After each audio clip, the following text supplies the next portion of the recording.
Bournemouth, a club that spent most of their history bouncing between the lower leagues, scrapping for survival. And yet, right now, right now, they're sitting there beating Arsenal, beating Liverpool, beating Spurs at home. And the whole football world is asking the same question. Yo, how is this actually happening?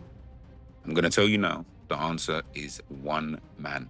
A Basque football obsessive from northern Spain who nobody in England had heard of 3 years ago, Andoni Iraola. And in today's video, we're going to be breaking down exactly what he's done, the tactics, the system, the mentality, and why every big club in Europe is currently trying to get his number. Iraola spent almost his entire playing career playing at Athletic Bilbao.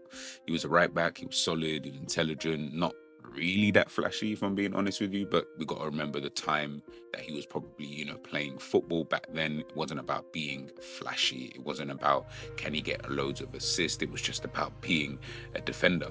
When he went into coaching, he took over Rayo Vallecano, a small Madrid club with no money and no stars. Here's a fun fact for you guys. He actually beat Real Madrid 3-2, and he did it the same way he is playing today. It's not changed at all. Doesn't matter the team, it doesn't matter the players. He plays the same way. He always gets his style and his identity across to his team. So in 2023, Bournemouth ended up sacking Gary O'Neill, and then they took a punt on Iraola, and it generally was because the first few months, I can't lie, they were a little bit rocky. They went on some bad run. Pundits were questioning it, fans were nervous. But if I'm being honest, one thing I'll say about Iraola is he just did not blink. He trusted the process. And what came next was one of the best managerial turnarounds the Premier League has seen in years. To be honest, when you watch Bournemouth, the first thing that hits you is that they don't look like a team chasing the ball. They look like a team that's already decided where the ball is going to go next.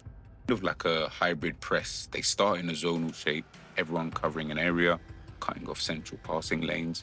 The moment the ball goes out wide, it's like a trap. A door flips open. They switch to man and absolutely swarm whoever's on the ball.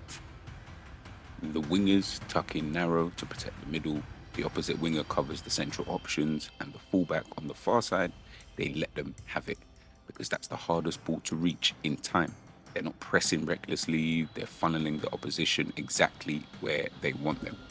And also in this system, the centre-backs do something we don't usually see. When a forward drops deep to create a midfield overload, the centre-back follows them all the way out. That's the high risk, high reward gamble Iraola makes every single game.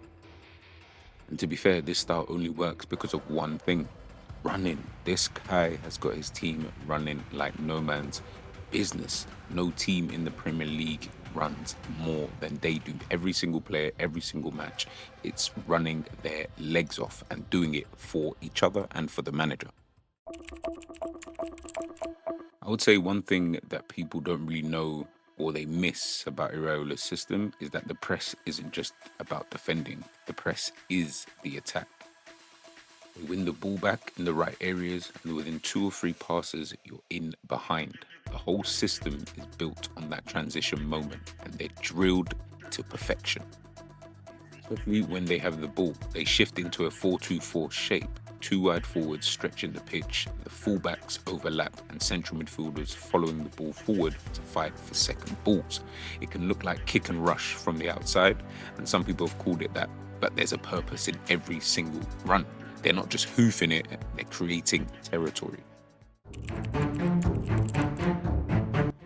Can you believe this season alone, Bournemouth have sold over £250 million worth of players?